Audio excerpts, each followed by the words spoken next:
আইনেট নিউজে দেয়া সাক্ষাৎকারে আহরান বারাক বলেন, ইসরায়েলের জন্য এখন সবচেয়ে বড় সমস্যা অষ্টম ফ্রন্ট। এর মধ্যে বাকি 7টা ফ্রন্ট বলতে বোঝানো হয়েছে ইসরায়েল বিরোধী ইরান সমর্থিত প্রক্সি গ্রুপগুলোকে। তিনি বলেন, খোদ ইসরায়েলিদের মধ্যে এখন দ্বিধাবিভক্ত চরমে, আর এই বিভক্তি ধীরে ধীরে বাড়ছে। শেষ পর্যন্ত এটি ভয়াবহ আকার ধারণ করবে। এমন বিপর্যয় ট্রেন হঠাৎ লাইনচ্যুত হলে হয়। সংখ্যাগরিষ্ঠদের দৌরাত্ম্য বন্ধ এখন জরুরি হয়ে পড়েছে।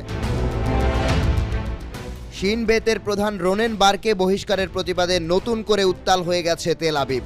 নেতানিয়াহুর দাবি, 2023 সালের 7 অক্টোবর হামাসের হামলার পূর্বাভাস দিতে ব্যর্থ হওয়ায় তাকে সরিয়ে দেয়া হয়েছে। 2021 সালের অক্টোবরে পূর্ববর্তী ইসরায়েলি সরকার শিন বেতের প্রধান হিসেবে তাকে নিযুক্ত করেছিল, কিন্তু নেতানিয়াহুর সরকার 1 বছর আগেই তাকে পদ থেকে বরখাস্ত করল। নেতানিয়াহু বলেছেন, শিন বেতের প্রধানের প্রতি আস্থা হারিয়েছেন তিনি। এর আগে এক সাক্ষাৎকারে শিন বেতের প্রধান রোনেন বারও বলেছিলেন, ইসরায়েল গৃহযুদ্ধের দ্বারপ্রান্তে।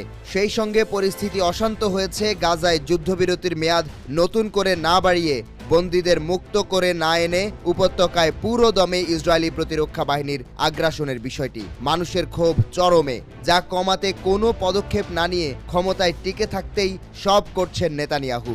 যে কারণে শুধু ইরানের প্রতিরোধ অক্ষ নয়, নেতানিয়াহু তোপের মুখে পড়েছেন দেশের সাধারণ মানুষেরও।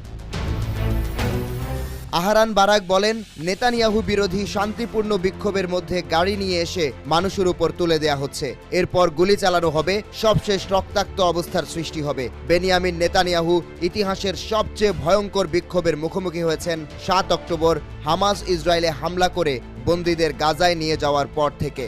নেতানিয়াহুর পদত্যাগের দাবিতে প্রতি শনিবার উত্তাল হয় রাজধানী তেল আবিব। যদিও এই বিক্ষোভে অংশ নেওয়া মানুষ দ্বিধাবিভক্ত।